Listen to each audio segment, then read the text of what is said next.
Bismillahirrahmanirrahim. Assalamualaikum warahmatullahi wabarakatuh. Alhamdulillah, kita bersyukur kepada Allah Subhanahu wa taala masih diberi kesehatan, kesempatan sehingga kita bisa kembali belajar seperti biasanya. Sebelum kita memulai pembelajaran, anak-anakku sekalian, mari kita bersama-sama membaca ta'awudz basmalah. A'udzu billahi minasy syaithanir rajim. Bismillahirrahmanirrahim. Anak-anak sekalian, insyaallah semoga semuanya dan keluarganya dalam keadaan sehat. Hari ini kita lanjutkan pembelajaran seperti biasanya. Silakan memperhatikan Mister. Mister akan menjelaskan materi, insyaallah semoga bisa dipahami dan bisa diamalkan.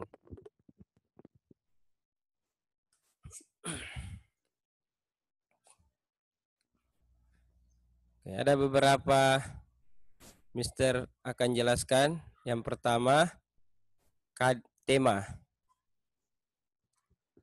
Nah, tema hari ini kita pelajari yaitu iman kepada Nabi dan Rasul. Jadi ini materinya iman kepada Nabi dan Rasul.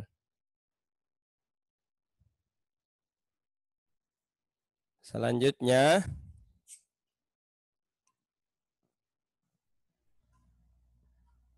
KD dari materi tersebut, dari tema tersebut. Yang pertama, mengenal nama-nama Rasul Allah Subhanahu wa ta'ala dan Rasul Ulul Asmi. Yang kompetensi dasar keempat, yang pertama, menunjukkan hafal nama-nama Rasul Allah dan Rasul Ulul Asmi.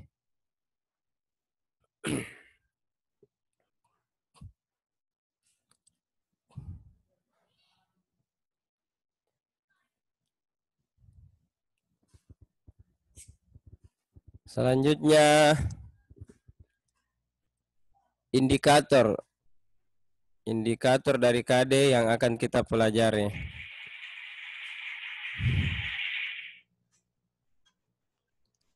Satu, ketiganya menyebutkan nama-nama 25 Nabi dan Rasul Allah. Yang kedua, menyebutkan nama-nama Rasul Ulul Asmi. Yang ketiga, menyebutkan sifat-sifat Rasul. Yang keempat, menyebutkan tugas-tugas Rasul. Sedangkan keempatnya, indikatornya, menghafal nama-nama Rasul Allah dan Rasul Ulul Asmi.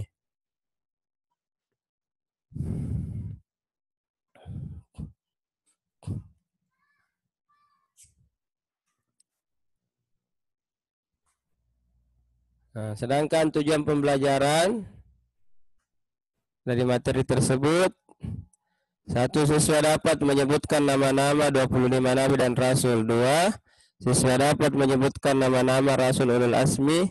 Tiga, siswa dapat menyebutkan dan meneladani sifat-sifat wajib Rasul. Empat, siswa dapat menyebutkan tugas-tugas Rasul.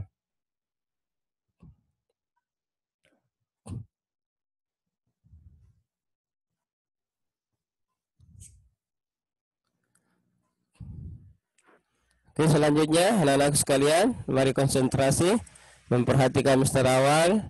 Mister Awal sudah masuk ke materi tentang Nabi dan Rasul yang kita pelajari hari ini. Nah, di sini ada 5 poin yang Mister Awal jelaskan. Yang pertama, pengertian Nabi dan Rasul. Yang kedua, nama-nama Rasul Allah. Yang ketiga, nama-nama Rasul Ulul Asmi. Yang keempat, sifat-sifat wajib bagi Rasul. Dan yang terakhir, tugas-tugas Rasul. Nah, ini 5 yang Mister Awal jelaskan. Silakan memperhatikan. Yang pertama, pengertian Nabi dan Rasul.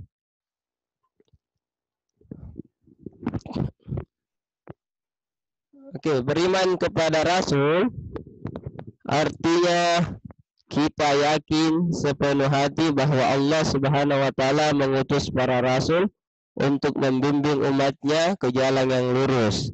Jadi kita yakin bahwa Allah pernah menurunkan Rasul Allah untuk menyampaikan wahyu Allah, tujuannya untuk membimbing manusia ke jalan yang benar.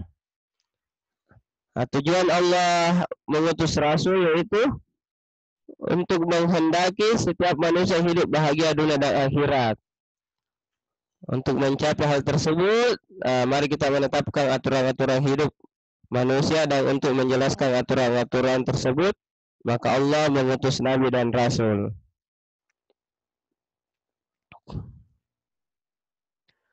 Sedangkan pengertian Nabi dan Rasul, Nabi adalah seorang yang dipilih oleh Allah dan diberi wahyu untuk dirinya sendiri.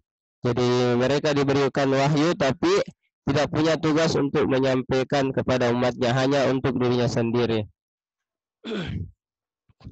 Sedangkan Rasul adalah seseorang yang dipilih oleh Allah dan diberi wahyu untuk dirinya dan umatnya. Nah, Rasul ini diberi wahyu oleh Allah. Setelah itu dia punya tugas untuk menyampaikan kepada umatnya. Nah, Rasul pun kewajibannya menyampaikan wahyu kepada umatnya, sebagaimana di surah An-Nahl 36 ayat 36. A'udzu billahi minasyaitonir rajim. Walaqad ba'atsna fi kulli ummatir rasulan an i'budullaha wajtanibut tagut. Artinya, dan sesungguhnya kami telah mengutus seseorang rasul untuk tiap-tiap umatnya untuk menyeru sembahlah Allah, jauhilah tagut atau berhala atau setan. Tagut itu sesuatu yang menghalangi kita untuk beribadah kepada Allah. Kita harus jauhi semuanya agar kita bisa dekat kepada Allah Subhanahu wa taala.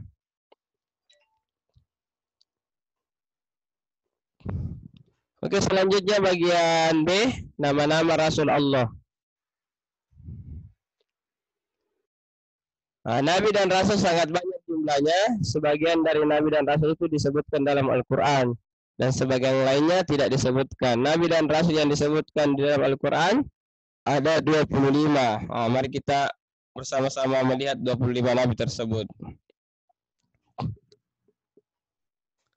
Yang pertama, mulai dari Nabi Adam alaihissalam, Idris alaihissalam, Nuh alaihissalam, Hud alaihissalam, Shalih alaihissalam, Ibrahim alaihissalam, Lut alaihissalam, Ismail alaihissalam, Ishaq alaihissalam, Yakub alaihissalam, Yusuf alaihissalam, Ayyub alaihissalam, Shuaib alaihissalam, Musa alaihissalam, Harun alaihissalam, Zulkifli alaihissalam, Daud alaihissalam, Sulaiman alaihissalam, Ilyas alaihissalam, Ilyasa alaihissalam, Yunus alaihissalam, Zakaria alaihissalam, Yahya alaihissalam, Isa alaihissalam, dan Nabi yang terakhir adalah Nabi penutup Muhammad sallallahu alaihi wasallam. Disebut juga khatamun nabiyyin, artinya penutup para nabi atau nabi dan rasul yang terakhir. Inilah 25 nabi yang dijelaskan di dalam Al-Qur'an yang perlu kita ketahui. Silahkan nanti dihafalkan 25 nabi ini. Oke, selanjutnya sifat-sifat selanjutnya nama-nama Rasul Ulul Azmi. Jadi setelah kita mengetahui 25 Nabi Rasul, kita mengetahui di antara 25 Nabi itu ada yang disebut Ulul Azmi. Mari kita menyaksikan bersama-sama.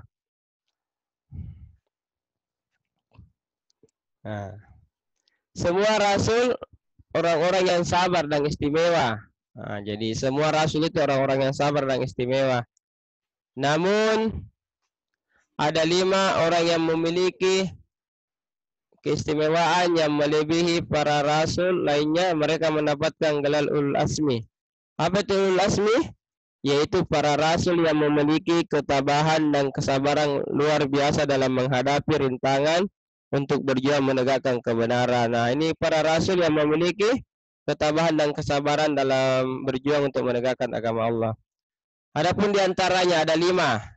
Nabi Nuh alaihissalam, Nabi Idris, Nabi Ibrahim alaihissalam, Nabi Musa alaihissalam, Nabi Isa alaihissalam, Nabi Muhammad sallallahu alaihi wasallam, atau disingkat dengan Nimim.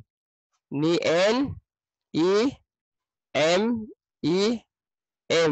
Jadi Nimim supaya mudah dihafal ya. Nuh alaihissalam, Ibrahim alaihissalam, Musa alaihissalam, Isa alaihissalam, Nabi Muhammad sallallahu alaihi wasallam. Inilah di antara 25 nabi hanya 5 yang disebut ulul asmi. Tidak semuanya nabi disebut ulul asmi, ada 5. Diingat ya, dihafal baik-baik.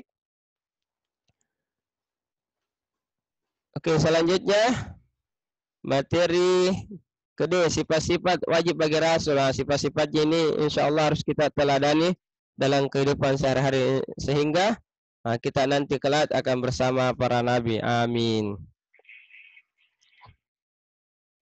Adapun sifatnya yang pertama siddiq, artinya setiap rasul pasti benar, baik ucapannya maupun perbuatannya. Sifat mustahilnya kisib, mana mungkin nabi berdusta. Karena rasul selalu mendapatkan bimbingan dari Allah. Selanjutnya sifat wajibnya amanah, artinya seseorang yang dapat dipercaya tidak mungkin rasul berkhianat. 3, tabligh, artinya menyampaikan wahyu Allah. Tidak ada wahyu yang disembunyikan atau disebut kitmat. 4, patanah, artinya pasti cerdas dan bijaksana sehingga dapat memahami wahyu Allah. Mustahil bersifat balada atau bodoh. Jadi kita hafal ya, sifat wajib Rasul ini ada 4, siddiq, amanah, tabligh, patanah, dan kita berusaha mengamalkan insya-Allah. Untuk lebih jelasnya silakan diperhatikan ini. Inilah sifat-sifat wajib Rasul, artinya yang harus kita contohi. Adapun sifat yang tidak mungkin dimiliki, kisib, khianat, kitmat, balada. Oke, yang terakhir yaitu bagian E, tugas-tugas Rasul. Apa tugasnya Rasul? Tugas-tugas Rasul. Semua Rasul itu tugasnya yang pertama itu mentauhidkan atau mengesahkan Allah, bahwa hanya Allah yang berhak disembah dan minta pertolongan. Semua Rasul diutus oleh Allah mendapatkan tugas sebagaimana dijelaskan di surah Al-Maidah ayat 67. A'udzu billahi minasyaitonir rajim.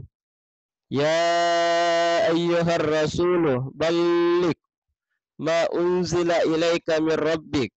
Artinya, hai Rasul, sampaikanlah apa yang diturunkan kepadamu dari Tuhanmu. Adapun tugas Rasul secara keseluruhan diperhatikan. 1, menyampaikan wahyu yang diterima dari Allah kepada umatnya. Ini tugas utamanya. Menyampaikan wahyu atau kitab-kitab yang Allah turunkan di muka bumi ini untuk disampaikan kepada umat manusia. Yang kedua, menyuruh umatnya agar menyembah Allah, sembahlah Allah, jauhilah tagut yang menghalangi kita beribadah. Yang ketiga, menyuruh berbuat baik dan menjauhi perbuatan jahat atau buruk. 4, memberi kabar gembira. Apa itu kabar gembira?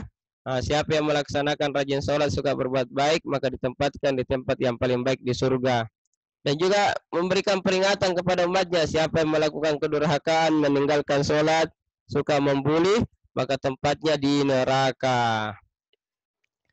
Dalam menjalankan tugas, Rasul ada yang dibekali mukjizat dan ada yang tidak.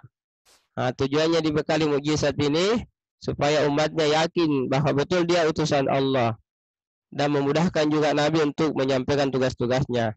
Apa itu mukjizat? Mukjizat adalah kelebihan atau kehebatan yang luar biasa yang dimiliki oleh seorang Rasul atas izin Allah. Jadi mukjizat itu kelebihan atau kehebatan luar biasa yang dimiliki oleh seorang Rasul atas izin Allah. Dari 5 tadi ulul asmi, ada yang diberi mukjizat. Contohnya Nabi Nuh, mukjizatnya bisa membuat perahu yang besar di atas gunung. Nabi Ibrahim mukjizatnya tidak terbakar dari api. Nabi Musa mukjizatnya tongkatnya bisa berubah jadi ular. Tangannya bisa memancarkan cahaya, tongkatnya bisa membelah lautan. Tugasnya Nabi Isa yang terkenal bisa menghidupkan orang yang sudah meninggal. Mukjizatnya Rasulullah yang sampai sekarang yang kita sering baca adalah Al-Quran. Itulah beberapa mukjizat para Rasul yang diutus oleh Allah untuk menyampaikan tugas-tugasnya.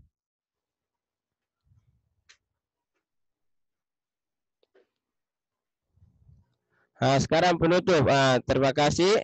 Jazakumullah khair atas perhatiannya. Ya, semoga Allah membalas kebaikan atas perhatiannya. Ada nasihat, cara terbaik untuk menghukum orang yang berbuat salah pada kita adalah dengan cara berbuat baik kepadanya. Jika ada orang yang suka jahati kita, mari kita berbuat baik kepadanya. Insya Allah suatu saat dia akan jadi teman dan sahabat. Demikianlah materi yang Mr. Awal sampaikan pada kesempatan hari ini tentang beriman kepada Nabi dan Rasul. Mudah-mudahan sifat-sifat wajibnya tadi kita insya Allah bisa teladani dalam kehidupan sehari-hari. Akhirul kalam. Wassalamualaikum warahmatullahi wabarakatuh.